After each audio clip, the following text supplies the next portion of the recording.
Esta semana vamos a ver un amor justo, un amor justo. Hemos estado hablando que esta serie le pusimos lecciones del amor divino.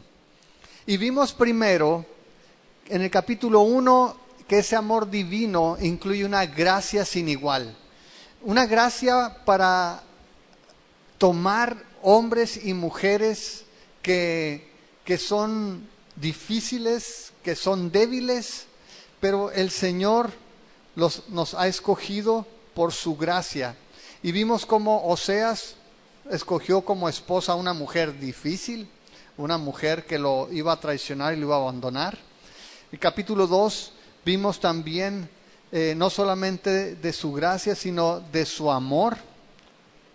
Y vimos cómo Dios tiene un amor impresionante, es un amor leal, un amor que no abandona a aquella persona que es objeto de su amor. Y cómo a pesar de que la esposa de Oseas lo abandona, Oseas, en un reflejo de lo que es el amor divino, va tras ella, buscando la reconciliación.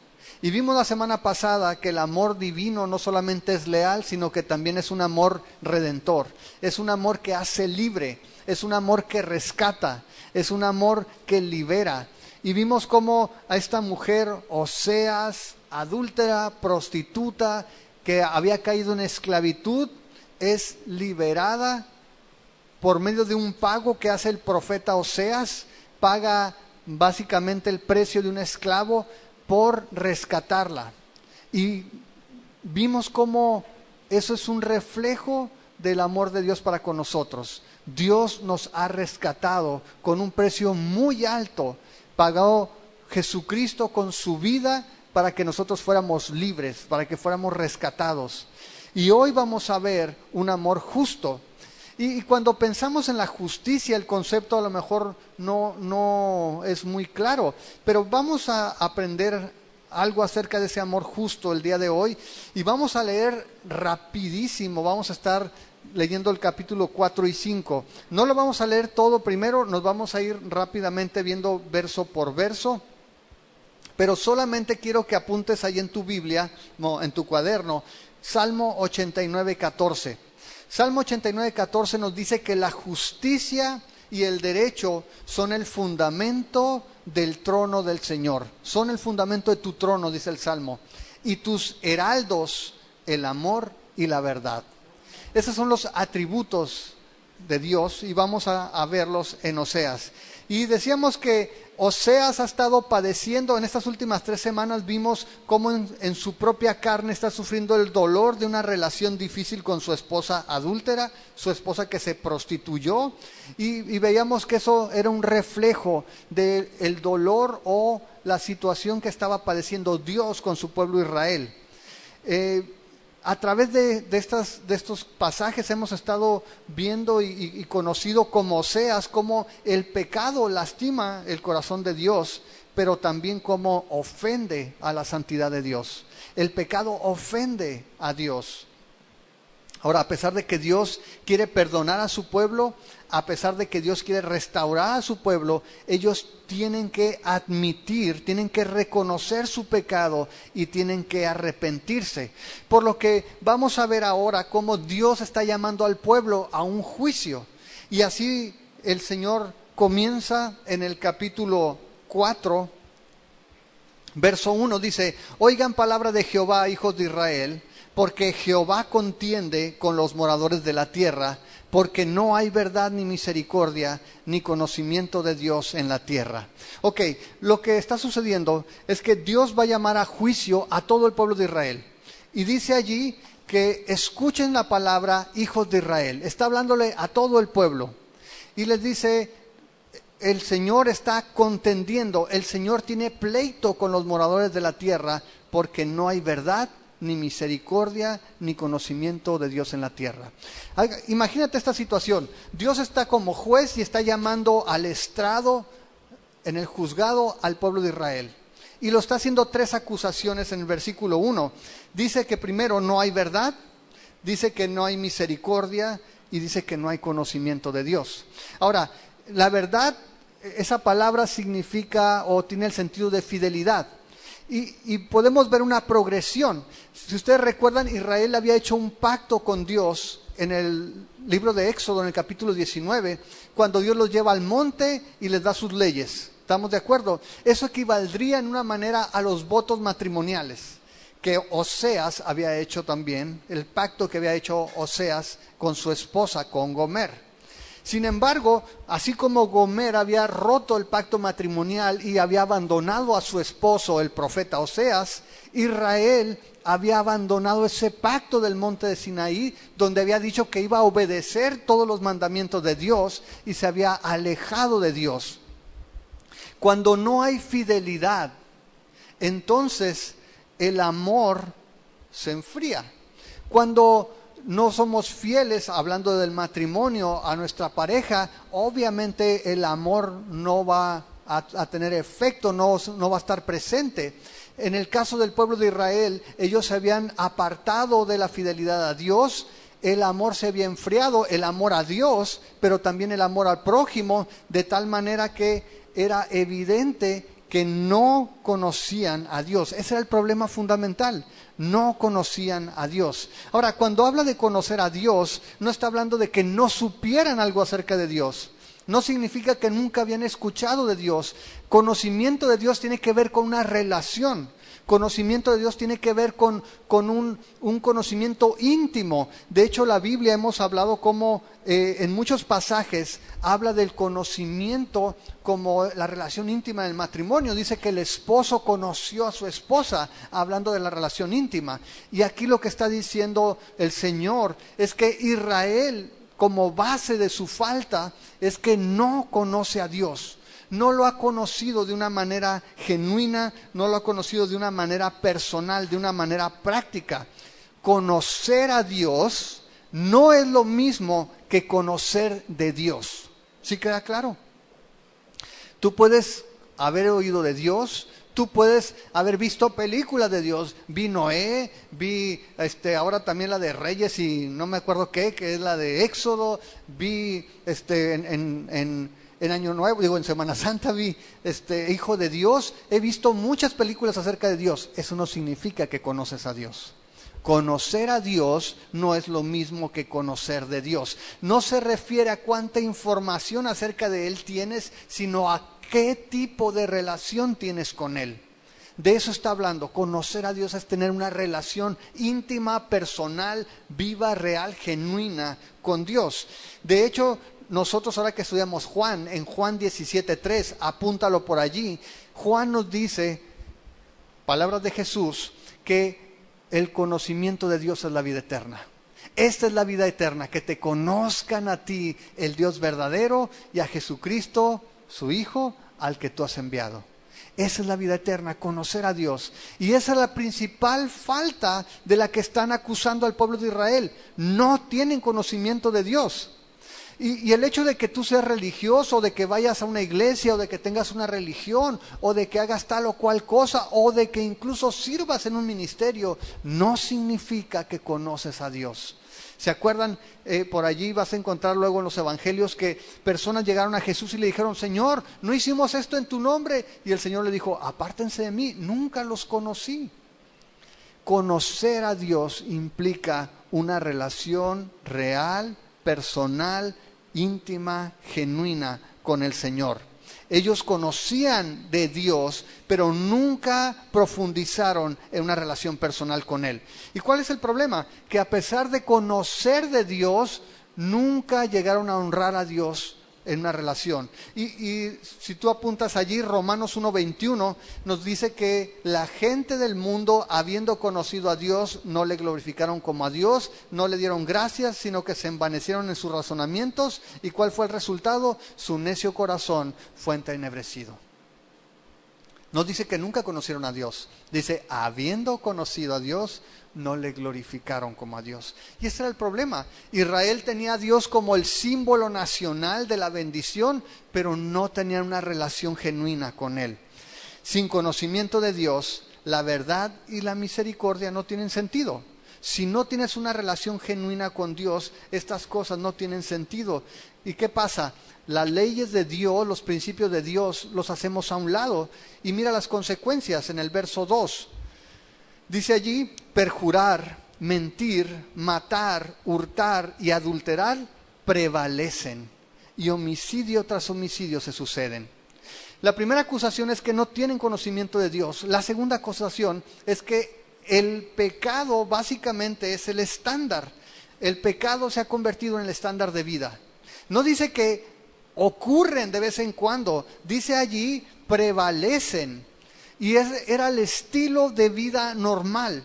La gente no tenía ningún problema en perjurar, en mentir, en matar, en robar y en adulterar. Era el estándar. Ahora, cuando tú piensas en eso, tienes que pensar inevitablemente el día de hoy. ¿Qué está pasando el día de hoy? Muchas de estas cosas se están convirtiendo en estándar. Muchas de estas cosas nuevamente no son tan graves. En el pueblo de Dios estas cosas eran violación a la ley de Dios. Si tú ves una por una, por ejemplo, perjurar, ¿qué dice la Biblia o qué dicen los mandamientos acerca de perjurar? No lo hagas, no tomes el nombre de Dios en vano. Mentir, no mentirás. Matar, no matarás. Hurtar, no robarás. Y adulterar, no codiciarás. Cada una de estas cosas era una transgresión, un traspaso, una afrenta a la ley de Dios. Primer acusación entonces, no hay conocimiento de Dios. Segunda acusación, el pecado se ha convertido en el estándar de vida. Ahora, si no hay conocimiento de Dios, básicamente todas estas cosas que atentan contra la ley de Dios se dan de manera natural. ¿Por qué? Porque si no conoces a Dios, si no tienes una relación con Dios, sabes que no hay ningún límite para tu vida. Y esa es la cosa el día de hoy. Muchas personas están abogando porque las leyes de Dios se modifiquen para los tiempos actuales. Muchas personas dicen, bueno, ¿qué importa mientras sea amor? Pues todo se vale, ¿no? No importa si la Biblia dice que está mal, pero tú sabes que el día de hoy hay muchas personas que no están de acuerdo, entonces tenemos que ajustar las leyes. No hay conocimiento de Dios. Cuando entendemos que Dios es santo, cuando entendemos que Dios es justo, entonces tenemos ese cerco de protección con sus leyes, con sus mandamientos, con sus principios. Cuando no conocemos a Dios, no tenemos ningún cerco de protección y entonces estamos expuestos a todo tipo de cosas. Y es lo que dice Romanos, que cuando estas personas fueron entenebrecidas en su corazón, dice que cometieron todo tipo de acto vergonzoso. La consecuencia de no tomar en cuenta a Dios, de convertir el estándar, es que el estándar de vida se convierte en el pecado. El pecado es el estándar cuando no conocemos a Dios. Ahora, verso 3, hubo dos acusaciones: no hay conocimiento de Dios, el pecado es el estándar de vida, y mira las consecuencias en el verso 3, por lo cual se enlutará la tierra, se extenuará todo morador de ella, en las bestias del campo y las aves del cielo, y aún los peces del mar morirán. Ahora, va a parecerte extraño, pero básicamente lo que está diciendo es que el pecado de la gente está afectando aún la tierra. Dice que van a morir los peces, dice que va a las bestias del campo, van a fallecer también, dice que las aves del cielo. Y básicamente la idea de esto es que el pecado afecta toda la ciudad, afecta toda la tierra, trae contaminación. Básicamente está hablando de sufrimiento. No solamente van a sufrir ellos, sino la naturaleza misma y aún los animales. Si tú ves en la Biblia, y apúntalo, Levítico 26:3, Dios promete bendecir la tierra si el pueblo de Israel es obediente. Lo vas a ver también en Deuteronomio 27 y 28. Habla de bendiciones en el ganado, en el campo, en las crías, aún en el vientre de sus mujeres, cuando obedeces la ley, cuando obedeces a Dios. Pero te dice que si tú desobedeces a Dios, que si no tomas en cuenta a Dios, tu ganado va a sufrir, tu campo va a sufrir y tú mismo vas a sufrir. Dios deja en claro que el pecado contamina la tierra. Levítico 18:25 nos dice que el pecado contamina la tierra. Y el Señor, siendo el dueño de toda la tierra, Levíticos 25:23, nos dice que toda la tierra le pertenece al Señor. El Señor está listo para confirmar sus promesas. Dice que en Jeremías 12:4, dice: ¿hasta cuándo estará seca la tierra y marchita la hierba de todos los campos? Los animales y las aves se mueren por la maldad de los que habitan en el país, quienes se atreven a decir: Dios no verá nuestro fin. Ahora, esto básicamente lo que ilustra es una verdad. Dios usa las calamidades. Dios en el pasado con Israel usó calamidades naturales para traer al pueblo a disciplina, para disciplinar al pueblo, para que el pueblo volviera a Dios. Dios es fiel, ¿estamos de acuerdo con eso? Esa es la base sobre la cual reclamamos las promesas, ¿verdad? Dios es fiel, el Señor dijo, el Señor va a cumplir, pero Dios es fiel para cumplir las que nos bendicen y también aquellas que no nos gustan tanto. Dios le dijo al pueblo: si tú obedeces, vas a recibir bendición. Si tú no obedeces, van a venir estas maldiciones y te van a perseguir, te van a alcanzar. Y el pueblo de Israel está siendo advertido nuevamente por Dios y le dice: ¿sabes qué? Si tú no te arrepientes, entonces no solamente vas a sufrir tú, sufrirá tu ganado, sufrirán las aves y los peces de la tierra. ¿Sí queda claro? Y el mensaje es claro. Dios puede usar situaciones difíciles para que tú y yo nos arrepintamos también. Dios puede hacerlo. Ok, Dios está entonces aquí llevando a la corte a su pueblo. Esta primera parte está juzgando a su pueblo, pero aún más fuerte es la siguiente parte. Dios va a llevar a la corte no solamente al pueblo, sino también a los sacerdotes. Dice el versículo 4: ciertamente hombre no contienda ni reprenda a hombre, porque tu pueblo es como los que resisten al sacerdote.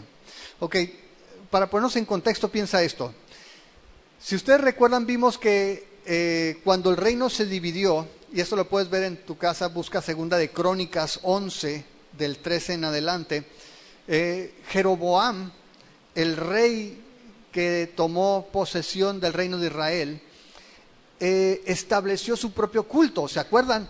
Para que, como se había dividido el reino de Israel en el norte y Judá en el sur, y como en Judá estaba Jerusalén y el templo, Jeroboam dijo: no quiero que mis súbditos se vayan a adorar a Jerusalén. Entonces dijo: hey, aquí les voy a poner sus dioses, y construyó 2 becerros de oro. Puso 2 becerros de oro para que la gente lo adorara sin tener que ir a adorar a Dios en Jerusalén. Él pensando en sus propios intereses. ¿Qué sucedió? Los sacerdotes se fueron de Israel a Judá. Y entonces él nombró un sacerdocio nuevo.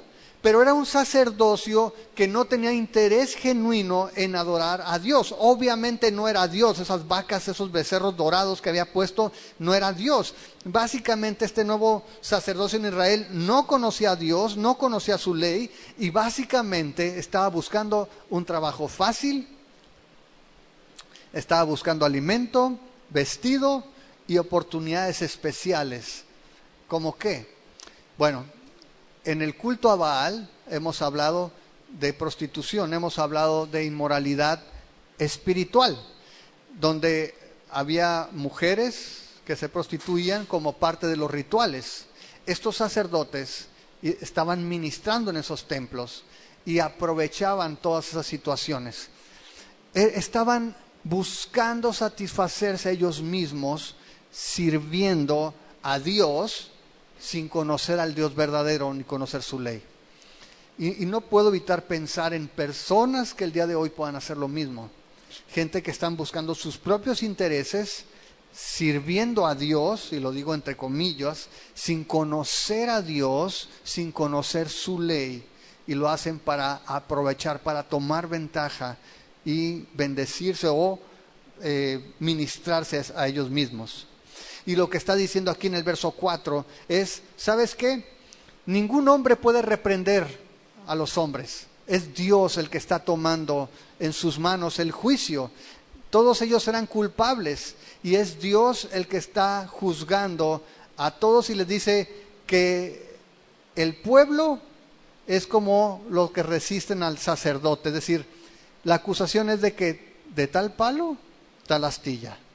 Tanto el pueblo como el sacerdocio están igual. Pero el problema es que aquí Dios va a tratar específicamente con los que eran los líderes espirituales de Israel. Está dirigiendo su acusación al sacerdote. Básicamente les está diciendo, ¿sabes qué, sacerdote? No estés buscando culpables entre los hombres. Ustedes son los culpables. Ustedes son los que están mal representando a Dios. Mira el verso 5. Caerás por tanto en el día y caerá también contigo el profeta de noche y a tu madre destruiré. Ahora, puede ser, no es extraño que alguien que camina en lo oscuro se tropiece, ¿verdad? La Biblia dice que también que Jesús le decía a los fariseos que eran ciegos guiando a ciegos. Si los dos estaban ciegos, pues era muy fácil que tropezaran. Si tú te levantas en la noche con la luz apagada, alguien puso por ahí, ¿sí vieron que para qué sirve el dedo meñique del pie? Para encontrar los objetos, ¿no? Como la cama, la pata de la cama, ¿no? Es fácil que tú te tropieces si está oscuro. Pero lo que dice aquí el Señor es que estos hombres, estos falsos sacerdotes y esos falsos profetas que estaban desviando el corazón de Israel, aún de día iban a tropezar. Estaban tan perdidos, tan extraviados, que no tenía que haber oscuridad para que tropezaran. Aún de día iban a tropezar. Y es lo que está diciendo el verso 5. Vas a caer por tanto en el día y va a caer contigo también el profeta de noche. Dice, y a tu madre destruiré. Ahora, ¿quién es la madre de la que está hablando en el contexto? La nación, Israel. Está hablando de todo Israel como nación. Desde el principio hemos visto que el Señor está peleando contra su esposa, que es el trato que le da a Israel en el Antiguo Testamento. Y dice, ¿sabes qué? Vas a caer de día, vas a caer de noche, tú, sacerdote, tú, profeta, y toda la nación va a ser destruida. Ahora, en contraste, Proverbios 3, apúntalo en tu cuaderno, 21 a 23, hablando al hijo, le dice, entonces vas a andar por tu camino confiadamente y tu pie no tropezará. ¿Cuándo? Cuando guardas la ley y el consejo. Cuando conoces la palabra del Señor, cuando atiendes a la palabra del Señor, dice, ahí puedes andar con confianza y tu pie no va a tropezar. Pero cuando desconoces o ignoras su palabra, cuando no conoces a Dios, no importa si es de día o de noche, vas a tropezar. Verso 6. Dice allí, mi pueblo fue destruido, ¿por qué? Porque le faltó conocimiento. Por cuanto desechaste el conocimiento, yo te echaré del sacerdocio, y porque olvidaste la ley de tu Dios, también yo me olvidaré de tus hijos.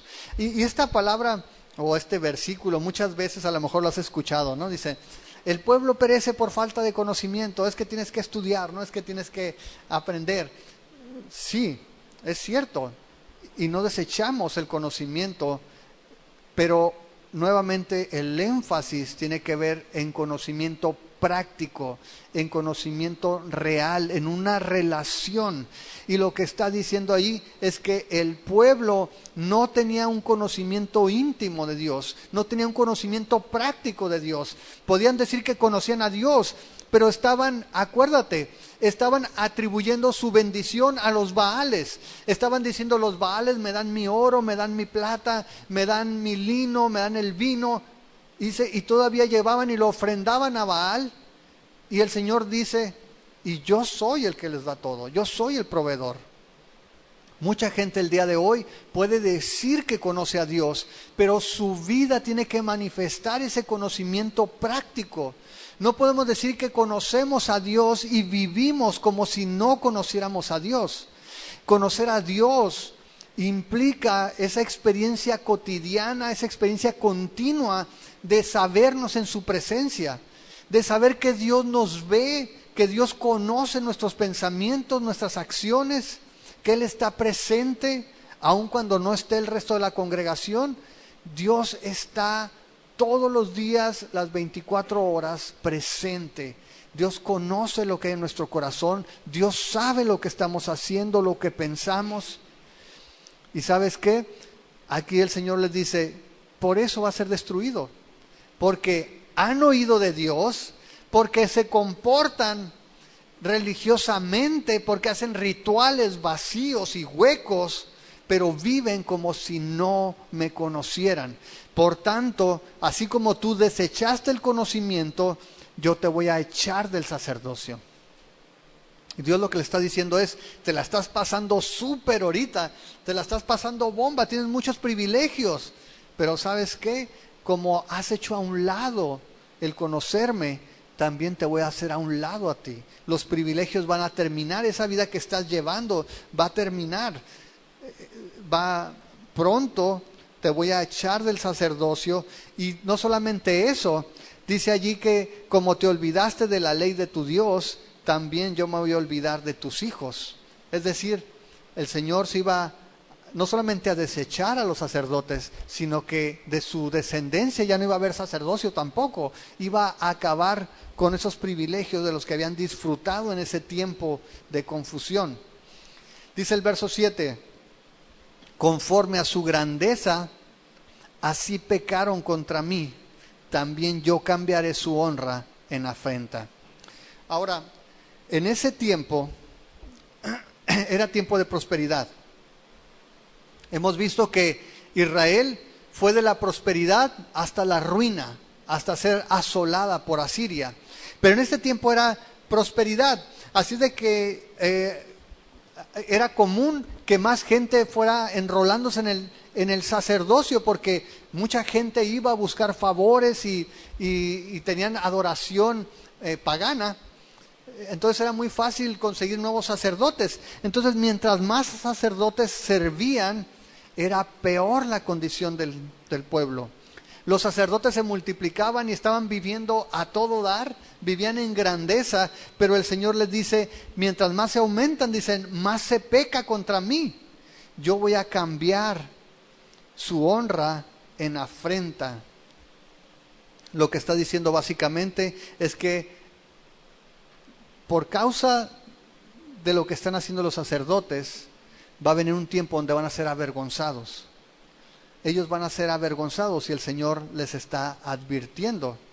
Mira el verso 8, ¿qué es lo que estaban haciendo? Dice, del pecado de mi pueblo comen y en su maldad levantan su alma. Si tú piensas el sistema sacrificial en el Antiguo Testamento, no sé si recuerdes, pero el libro de Levíticos habla de todo esto. Había una serie de sacrificios que la gente hacía. Tú cometías un pecado, entonces tú ibas y tenías que ofrendar un sacrificio. Y podía ser, pues dependiendo de tu dinero, pues podía ser un cordero, podía ser una paloma, podía ser grano, dependiendo de tu condición. Pero tenías que llevarlo al sacerdote y el sacerdote tenía una parte del sacrificio para él. Ustedes quizá hayan escuchado el día de hoy que de repente dicen, no, que los diezmos son para el pastor. ¿Han escuchado eso alguna vez? No, si no, qué bueno, pero de repente dicen, no, los diezmos son para el pastor. ¿Por qué? Porque en el sistema levítico no tenían un sueldo. Los sacerdotes recibían la 10ª parte de la cosecha o del fruto que tenían el pueblo, de ahí subsistían. Y además de la ofrenda, ellos tomaban una parte del sacrificio, tomaban una parte de la carne. Había cierto corte que ellos podían tomar y comer. Y el Señor lo que les está diciendo aquí en el verso 8, dice, del pecado de mi pueblo comen y en su maldad levantan su alma. Es porque se había corrompido tanto el sacerdocio que ellos estaban felices de que el pueblo pecara, porque llevaban más sacrificios. Y al haber más sacrificio había más carne. Y ellos comían más y estaban recibiendo beneficios. Y básicamente el sistema de sacrificio se había corrompido porque además del sistema de sacrificios del pueblo de Israel, habían introducido también la adoración a Baal, que incluía la inmoralidad sexual. entonces el sacerdote estaba de plácemes. Él estaba feliz porque había mucha carne en toda la extensión de la palabra. Disfrutaban tanto de la carne sacrificada al Señor como de aquella que se sacrificaba en inmoralidad a los ídolos, en este caso a Baal. Y el Señor le dice, ¿sabes qué? Estás comiendo del pecado del pueblo, estás aprovechándote de eso. Y el Señor advierte al pueblo, al sacerdote, dice, estás comiendo de su maldad, de su pecado, y su maldad levanta su alma. Era un liderazgo espiritual decadente. Ahora, si tú lo piensas en este tiempo también, y no tienes que ir muy lejos para encontrar ejemplos, cuando el liderazgo espiritual es decadente, cuando viene a menos, entonces se predica una gracia barata. Y la gracia barata nos lleva a la inmoralidad. Y entonces no hay por qué juzgar a otro. ¿Sí? No, nadie puede juzgar porque todos pecamos. ¿Sí me explico?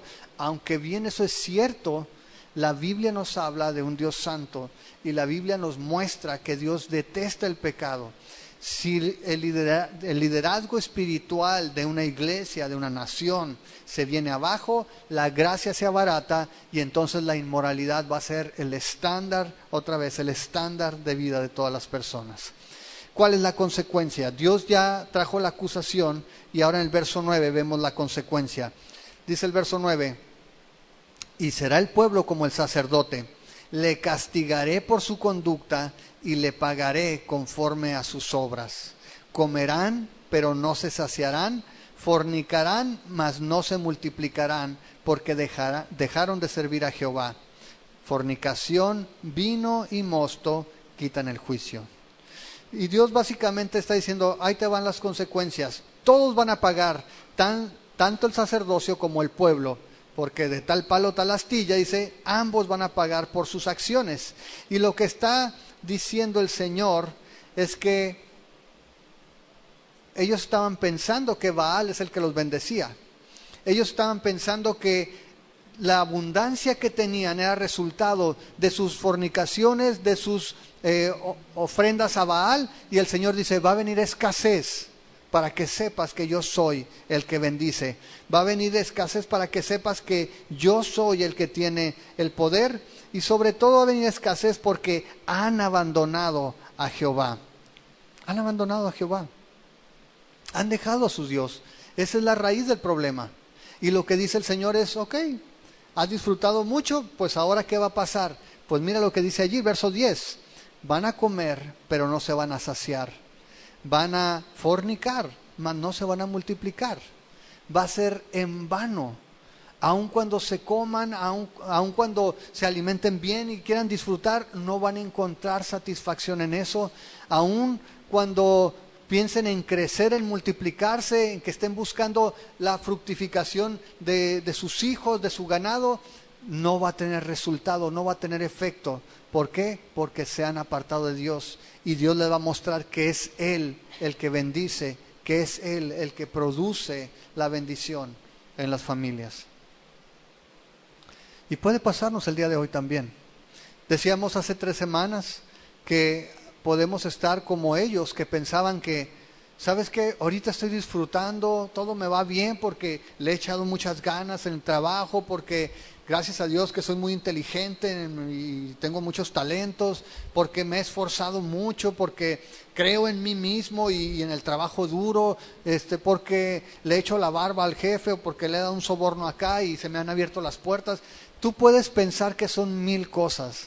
Tarde o temprano podemos aprender que solamente Dios es el que da la bendición.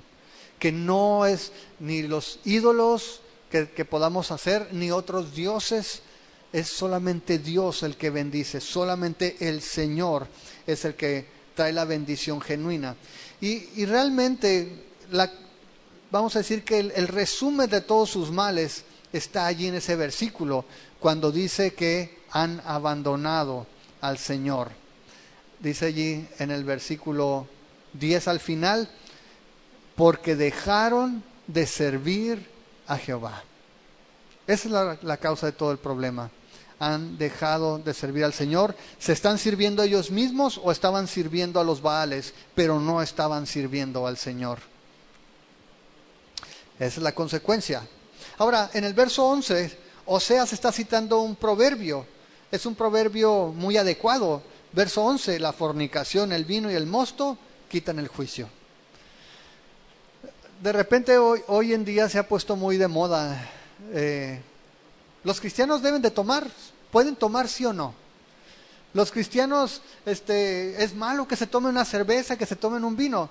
No, la Biblia no dice que sea malo, pero la Biblia te dice abusado, porque estas cosas acarrean consecuencias. Ten cuidado. No es malo que bebas una copa, no es malo.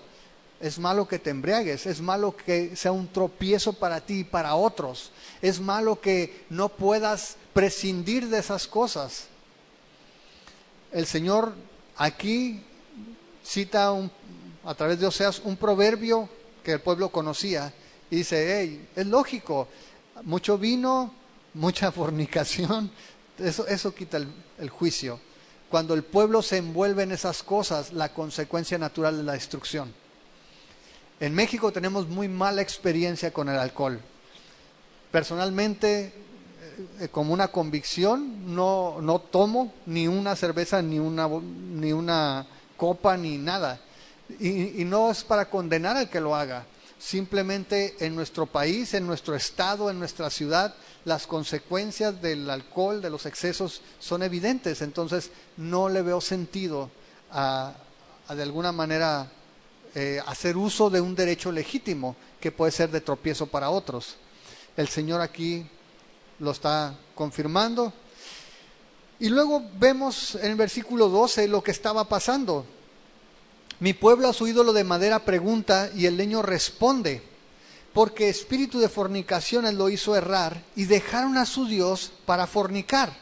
Es decir, el pueblo en lugar de consultar al Señor, lo que hacía es que ahora tenía a su Dios, era un palo. Y en la antigüedad había muchas formas de consultar a ídolos. Agarraban flechas, las aventaban y viendo la forma como caían, interpretaban la suerte, el vuelo de un pájaro. Ya saben, ahí leen el café, la mano, ahora leen tantas cosas, ¿no? Las cartas, el horóscopo, bueno. Dios dice, hey, estás cambiando a Dios por el azar. Has cambiado a Dios. Y eso es lo que dice, te has ido a fornicar. Estás yendo a buscar dioses ajenos, teniendo al Dios verdadero. Y eso del palo es que agarraban, por ejemplo, un tronco y por un lado tenía la corteza y por otro lado estaba el corte y lo aventaban y pues era como, ¿qué le vas? Corteza o corazón, ¿no? Era como águila o sello. Había muchas formas en que consultaban su suerte, su destino, y el Señor le está diciendo, hey, ya no vienen a consultarme a mí, ahora van y le preguntan al palo, ¿no? A su ídolo de madera. ¿Y sabes qué? El leño le responde, el palo les da respuesta. Pero eso básicamente, dice, es un espíritu de fornicación que los ha hecho errar, los ha hecho extraviarse, los ha hecho fallar y dejaron a su Dios para fornicar. Ahora, créanme, dice aquí el Señor que era muy atractivo. Esta prostitución espiritual y física era atractiva porque mezclaba varios elementos, dice el verso 13. Sobre las cimas de los montes sacrificaron e incensaron sobre los collados, debajo de las encinas, álamos y olmos que tuvieran buena sombra. Por tanto sus hijas fornicarán y adulterarán sus nueras. En el escrito original, Oseas se avienta un poema. Todo esto que acabamos de leer y que suena tan feo, es una poesía. Y la escribe en forma de quiasmo. Nada más, este es un tip nada más. Un quiasmo básicamente es un recurso literario donde vas citando en un orden escalonado situaciones y después en el orden inverso los vuelves a citar. Esa es la forma en que está escrito y es muy complicado. De hecho, los estudiosos se quiebran la cabeza leyendo estas partes de Oseas, pero la idea es muy clara. Oseas cita árboles, cita sombra, porque dice que en aquel entonces el culto a Baal, el culto a los ídolos era muy atractivo porque se iban a las montañas, agarraban los árboles y hacían una mezcla de reunión evangélica y picnic, ¿no? Porque ahí comían debajo del árbol y por eso habla de las sombras agradables. Y la gente le encantaba tener esas reuniones paganas, porque había comida, había arbolitos, estabas en el campo, había inmoralidad, era de todo. Y mucha gente estaba siendo seducida. Y la consecuencia es que les está hablando, no olvides, le está hablando a los sacerdotes y les dice, ¿sabes qué? Pues allí tus hijas van a fornicar también y también tus nueras, ahí van a estar. ¿Por qué? Se sabe que en la cultura romana, por ejemplo, era común, o había lugares, había templos también donde se practicaba la prostitución ritual. Y era casi una ley que las mujeres, toda mujer por lo menos una vez en su vida iba a ofrecer algún sacrificio en esos templos y practicaba de estos actos inmorales. De esa manera, lo que está diciendo aquí el Señor es que en esa época, en esta nación Israel, que ustedes saben que la ley era muy severa y que se practicaba una doble moral entre hombres y mujeres, donde si encontraban a una mujer adúltera, ¿qué le pasaba? La apedreaban, la mataban. Y le dice el Señor, si tú andas muy a gusto, ¿verdad? Ofreciendo sacrificios con las prostitutas, pues ahí van a estar tus hijas, ahí van a estar tus nueras, y ¿sabes qué? No va a pasar nada. Esa va a ser tu vergüenza. Esas son las consecuencias que vas a pagar. Básicamente el Señor estaba mostrándole a estos sacerdotes que esa supuesta prosperidad que conllevaban sus actos inmorales iban a tener un precio también en sus familias, en sus hijas. En un tiempo donde había esa doble moral, lo que el Señor estaba diciendo es que todos iban a pagar las consecuencias, hombres y mujeres. Aquí dice en el verso, ¿dónde está? Verso 14. No castigaré a sus hijas cuando forniquen, ni a sus nueras cuando adulteren, porque ellos mismos se van con rameras y con malas mujeres sacrifican. Por tanto el pueblo sin entendimiento caerán. Básicamente lo que está diciendo es, hombres y mujeres, los dos por igual, van a perecer. La frase de que no los voy a castigar es retórica. Dice, no, yo no les voy a hacer nada. Todos van a perecer porque ninguno de ellos ha tomado en cuenta el conocimiento a Dios. Dice, el pueblo sin entendimiento va a caer. Está pesado, ¿verdad? Está fuerte. Dios está diciéndole primero a toda la nación y luego a los líderes, tú tienes la culpa. Y por tu culpa todo el pueblo ha ido tras de ti. Y sabes que todos van a pagar consecuencias. Ahora, le está hablando a Israel. Pero no te olvides que el reino de Israel se había dividido en dos. El reino del norte, que es Israel, y el reino del sur, que es Judá. Y Judá quizá estaba como espectador de todo lo que estaba sucediendo en Israel. Y entonces en el verso 15 Dios voltea a Judá y le dice, aguas, le da una advertencia, ten cuidado Judá. Dice el verso 15, si fornicas tú, Israel, a lo menos no peque Judá, y no entres en Gilgal, ni subas a Betabén, ni jures, vive Jehová.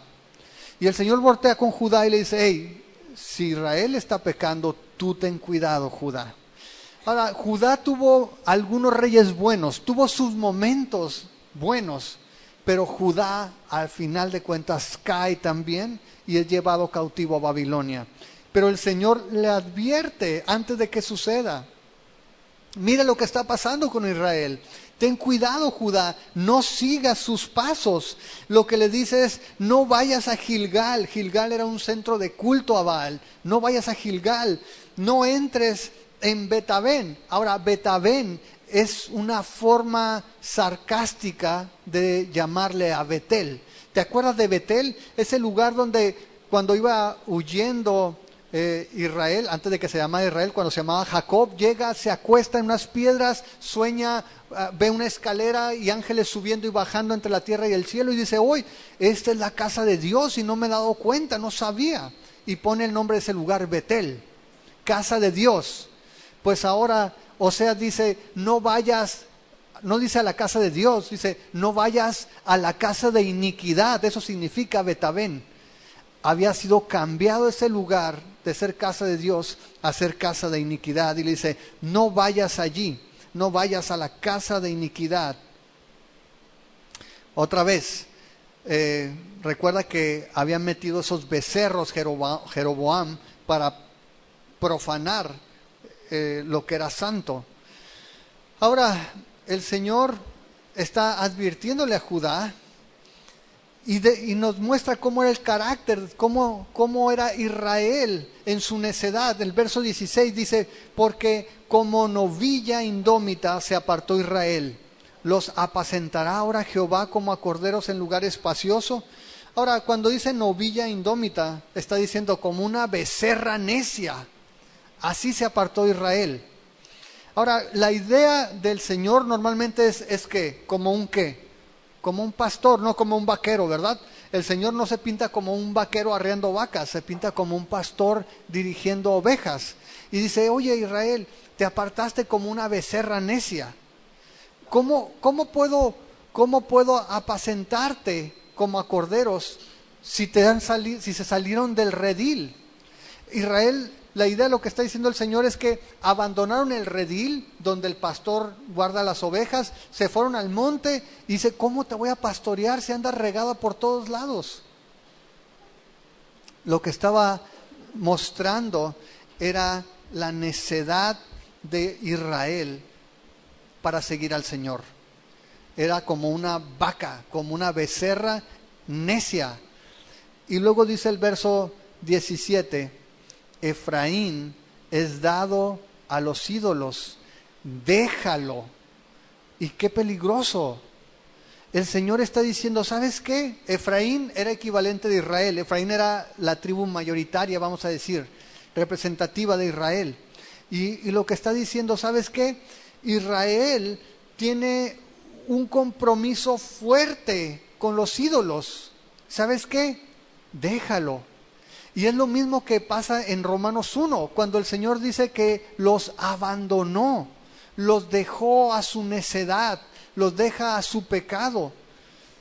El Señor ha estado tras ellos, ha estado insistiendo, y ¿sabes qué? Dice, ellos tienen un compromiso fuerte con los ídolos, allá está su corazón, entonces déjalos. El Señor nos habla, el Señor nos llama, el Señor nos busca, pero cuando nosotros endurecemos nuestro corazón, aguas, porque el Señor puede cumplir el deseo de nuestro corazón y dejarnos hacer lo que queremos. Le pasó, ¿se acuerdan? A Balaam también. Aquí el Señor está advirtiendo de un Israel que parece incorregible, necio como una becerra, con un compromiso fuerte a los ídolos. Y no solamente eso, dice el verso 18, su bebida se corrompió, fornicaron sin cesar, sus príncipes amaron lo que avergüenza. Básicamente está haciendo énfasis de su habitual indulgencia a la inmoralidad. Ya han permitido que pase cualquier cosa. Esa es la forma en que viven. Seguimos adelante y dice el verso 19, el viento los ató en sus alas y de sus sacrificios serán avergonzados. Básicamente habla de un torbellino. Cuando habla de que el viento en sus alas, dice, un torbellino se los va a llevar, los va a arrastrar y van a quedar avergonzados por sus sacrificios. Se van a dar cuenta de que sus sacrificios no tenían ningún poder.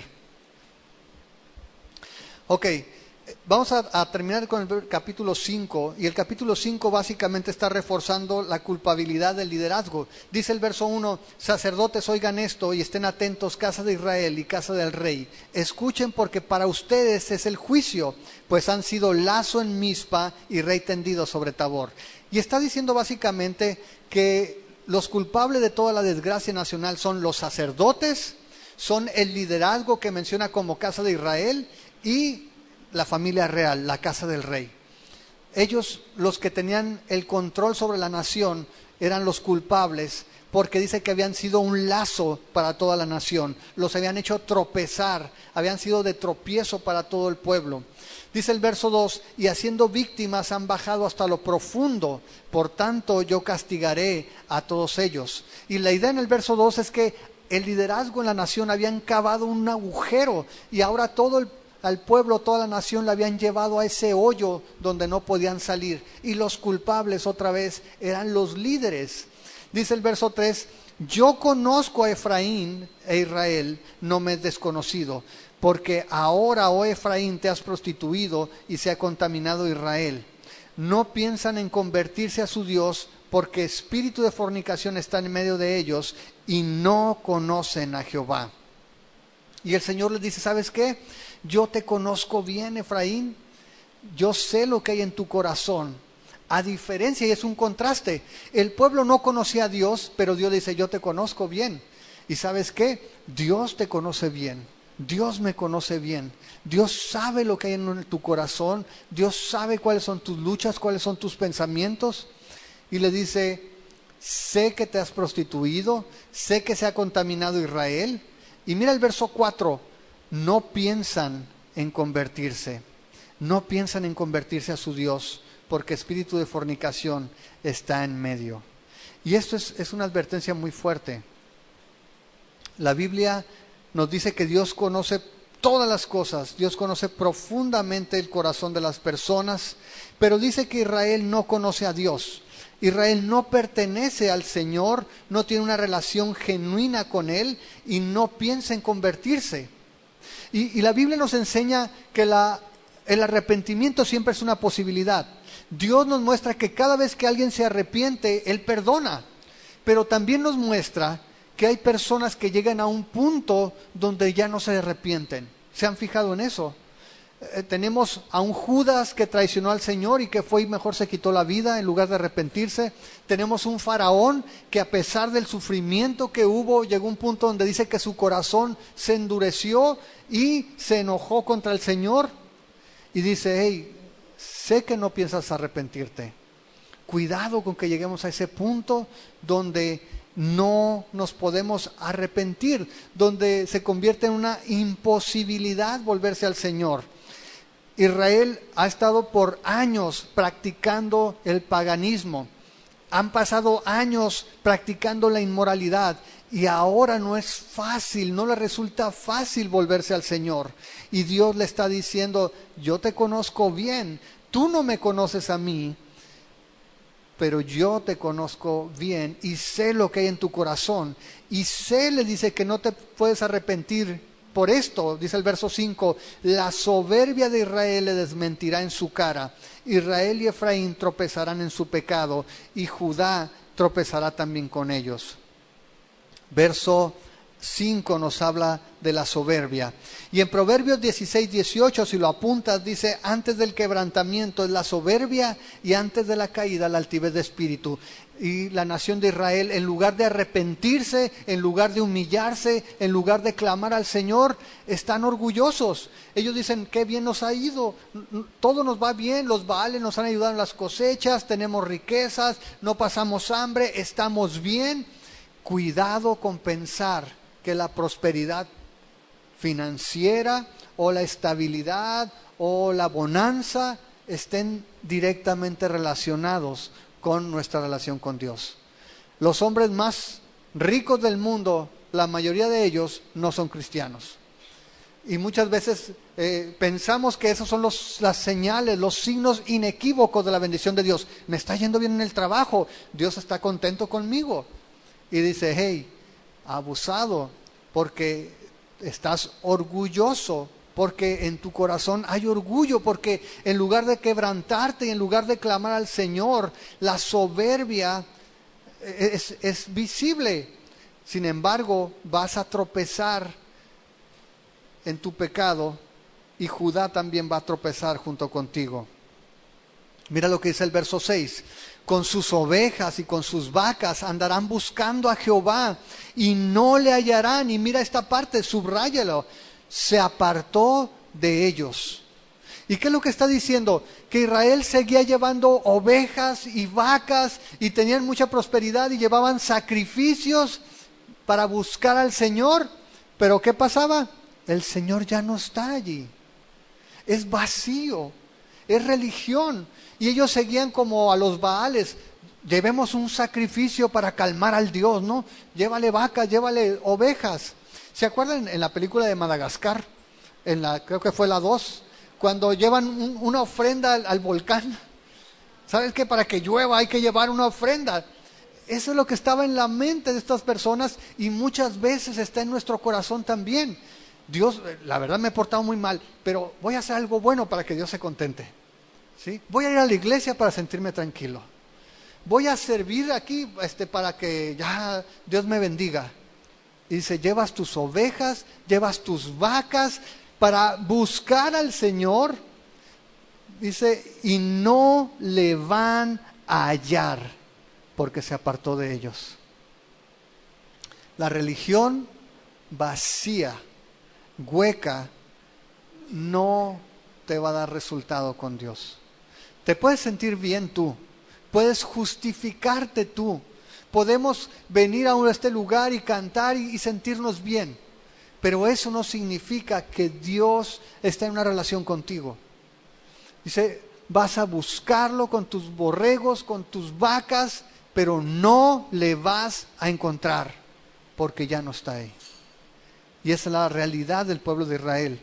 Estaban solos porque se habían apartado del Señor. Ahora, no es que el Señor se hubiera ido, ellos son los que se habían apartado. Y ellos de manera religiosa seguían buscando a Dios con rituales vacíos, queriendo aplacar al Señor con sacrificios, cuando el Señor dice que los sacrificios que Él busca son otros. ¿Qué es lo que busca el Señor? Salmo 51, verso 17, el Señor busca el corazón que se humilla, un corazón arrepentido, un corazón humillado. Ese es el sacrificio que el Señor quiere.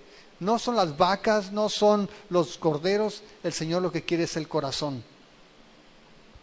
Dice allí el verso 7, contra Jehová prevaricaron, porque han engendrado hijos extraños. Ahora en un solo mes serán consumidos ellos y sus heredades. Ahora, ¿a qué se refiere que han engendrado hijos extraños? A que esa generación que había nacido ahí no eran hijos de Jehová, eran hijos de Baal. Habían crecido según sus padres gracias a la bendición de Baal, que había bendecido el fruto del vientre de su esposa o de sus mujeres. Toda esa generación no veía a Dios como su padre y lo veían como el Dios del pacto, pero no como su Dios que proveía. El que proveía, el que traía bendición, según ellos, era Baal. Y dice el Señor, estos no son mis hijos, estos son hijos ilegítimos, estos son hijos de Baal, no tienen nada que ver conmigo. Y dice el Señor, en un solo mes serán consumidos ellos y sus heredades. Y eso tiene que ver con las fiestas. Cuando dicen un mes, el original habla de lunas nuevas. Y lo que tiene en mente el profeta es las fiestas que hacían paganas. Y dice, ¿sabes qué? Esas fiestas que tú haces te van a consumir a ti y van a acabar con todo lo que tienes, con toda tu heredad. Por eso en el verso 8 viene la sentencia. El verso 8 dice, toquen bocina en Gabá, trompeta en Ramá, suenen alarma en Betabén, tiembla, oh Benjamín, Efraín será asolado en el día del castigo, en las tribus de Israel hice conocer la verdad. Primero lo que vemos en el verso 8 es, suenen las trompetas, y la trompeta tenía normalmente el significado militar, era alerta. Dice, ¿sabes qué? Suena la trompeta porque viene el juicio.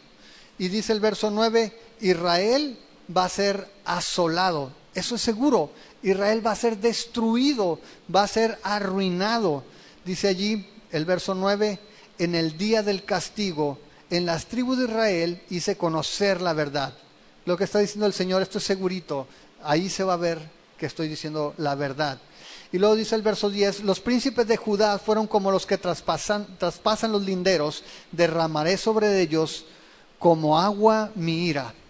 Así como el Señor había anunciado, había advertido a Judá de que si no se cuidaba iba a pasar lo mismo que Israel, le está diciendo ahora, ¿sabes qué? Si tú traspasas los linderos, si tú no obedeces los mandamientos, va a venir mi ira, ¿como qué? como aguas. Imagínate una cascada, una inundación. No sé si han visto lo que pasó en Japón. En Japón con el tifón, Japón en varias de sus ciudades tiene muros alrededor de las áreas costeras para detener las olas. El agua se llevó los muros, se llevó las casas, la gente estaba en los techos, estaban siendo rescatadas porque el agua entró a la ciudad y se llevó todo. Y si tú recuerdas las imágenes del tsunami también en Asia hace algunos años, tú ves las imágenes que el agua llega y no se detiene con nada, el agua se lleva todo. Esa es la idea que le dice el Señor a Judá. Mi ira, imagínate, mi ira va a entrar como inundación a Judá y se va a llevar todo también. Dice en el verso 10. El verso 11 dice, Efraín es vejado, quebrantado en juicio, porque quiso andar en pos de vanidades. Básicamente, la traducción en Nueva Versión Internacional es porque se ha empeñado en seguir a los ídolos. Se ha comprometido a seguirlos a ellos y ha olvidado a Dios. Y mira el verso 12. Yo pues seré como polilla a Efraín y como carcoma a la casa de Judá. Ahora, la polilla, ¿alguien de ustedes alguna vez ha tenido polilla en su ropa? La polilla normalmente no te das cuenta que está ahí porque la tienes en el closet, tu ropa guardada y todo, hasta que te la quieres poner y se rompe toda, ¿no?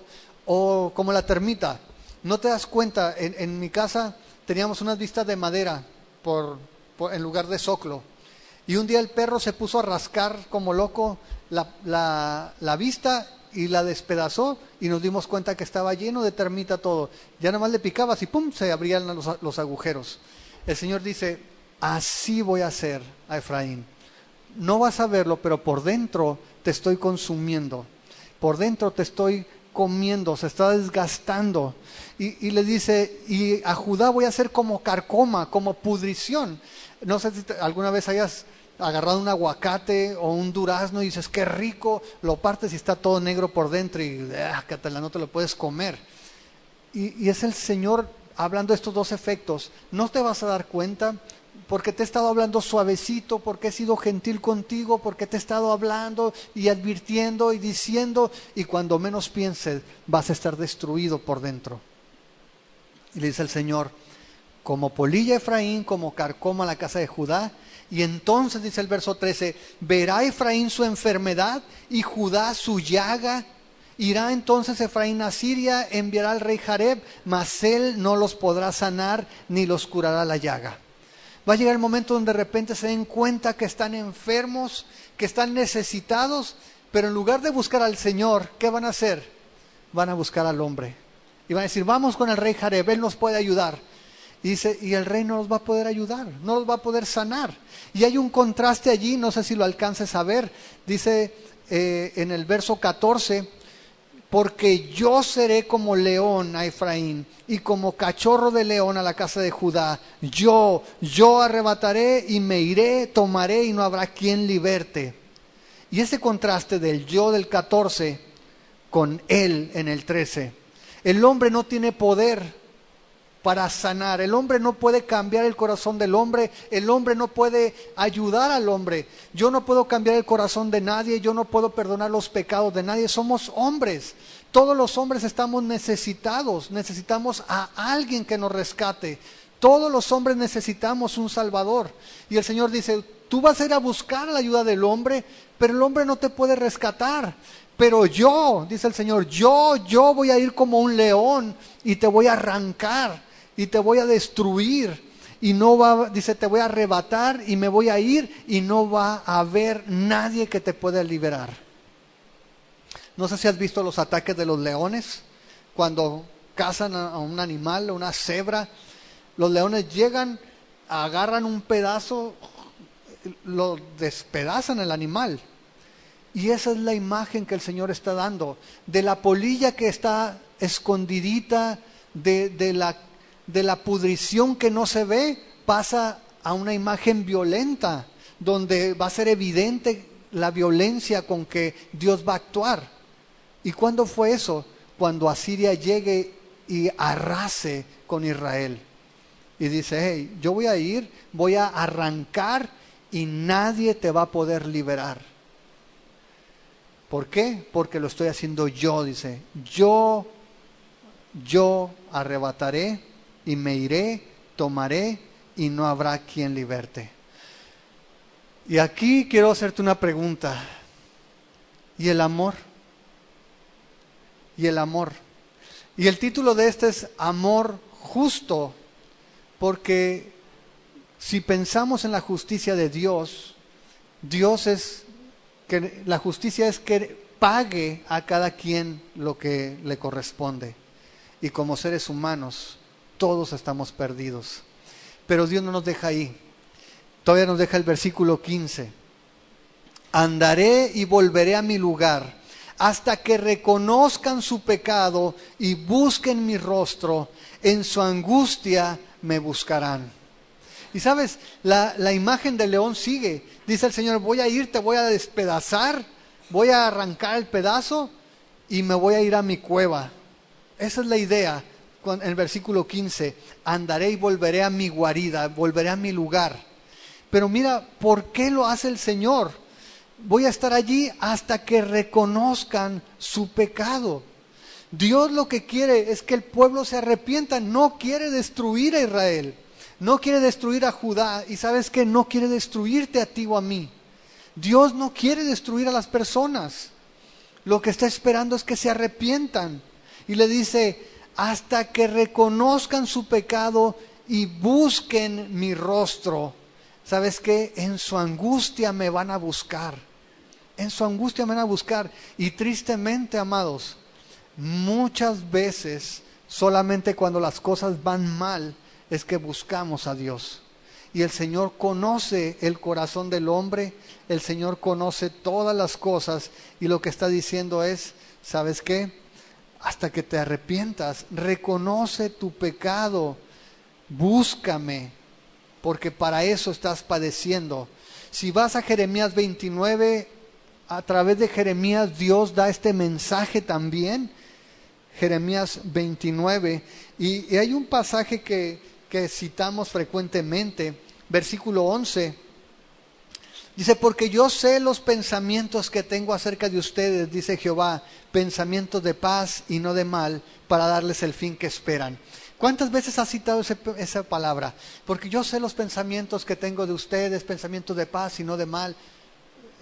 Pero vamos leyendo el contexto. Mira el versículo 10. Porque así dijo Jehová, cuando en Babilonia se cumplan los 70 años, yo los visitaré y despertaré sobre ustedes mi buena palabra para hacerlos volver a este lugar. Porque yo sé los pensamientos que tengo acerca de ustedes, dice Jehová, pensamientos de paz y no de mal, para darles el fin que esperan. Entonces me invocarán y vendrán y orarán a mí, y yo iré, y me buscarán y me hallarán, porque me buscarán de todo su corazón, y seré hallado por ustedes, dice Jehová, y haré volver su cautividad, y los reuniré de todas las naciones y de todos los lugares a donde los arrojé, dice Jehová, y los haré volver al lugar de donde les hice llevar. Con todos sus sacrificios, con todas sus vacas, con todas sus ovejas, no le hallaron. Pero cuando te arrepientes y lo buscas con tu corazón, ¿qué pasa? Lo encuentras. Me buscarán y me hallarán, porque me buscarán con todo su corazón. Dios no quiere destruirte. Dios no quiere destruir a nadie. Dios quiere que nos arrepintamos. Israel, en lugar de arrepentirse, estaba orgullosa. Se sentía orgullosa de su prosperidad. Y dice, cuando me buscas así no me vas a encontrar. Aunque traigas muchos sacrificios, aunque haya muchas ofrendas, aunque haya muchas reuniones y cantemos mucho, necesitas arrepentirte de tu pecado.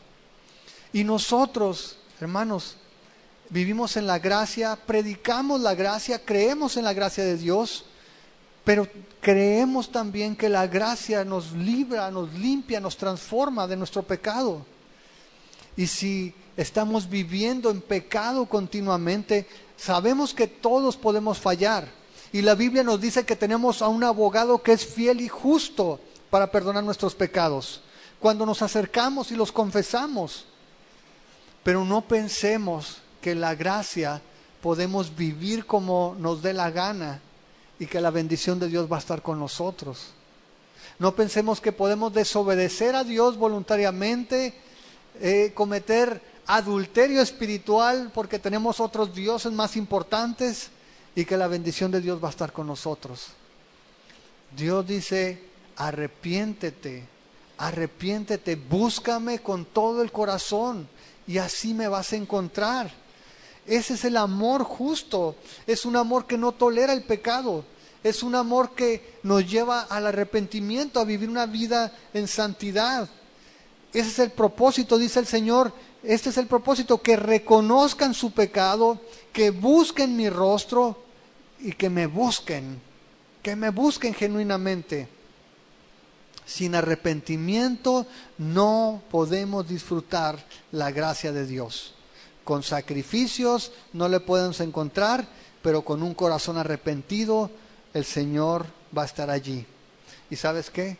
Todo inicia conociendo a Dios, asegurándonos de que le conocemos, de que estamos en una relación genuina, en una relación verdadera, real, íntima, personal con Él. Que no estamos viviendo una religión, que no estamos aquí por costumbre, por tradición, por obligación, sino que estamos aquí porque conocemos a Dios, porque amamos a Dios, porque tenemos esa relación continua, cotidiana, porque sabemos que nos conoce, que sabe lo que pensamos, que sabe lo que hacemos en lo oculto, y porque creemos que el Señor nos ama y quiere transformarnos y quiere bendecirnos, no destruirnos. Si tú no te has arrepentido, si tú no conoces al Señor, hoy es un buen día para hacerlo. Hoy es el buen día para decirle, Señor, perdóname, perdóname. Y hoy es el mejor día para buscarle con todo el corazón. ¿Estás de acuerdo? Oramos. Señor, te damos gracias por tu palabra. Te damos gracias, Señor, porque podemos ver que tu amor, si bien se manifiesta en una gracia sin igual para llamarnos, para amarnos, para aceptarnos a todos, también vemos que se manifiesta en un amor leal que no nos deja, que no nos abandona, en un amor que es redentor, que paga el precio para liberarnos, para sacarnos de nuestra ruina, para librarnos del pecado, para redimirnos, pero también en un amor que es justo para castigar la maldad.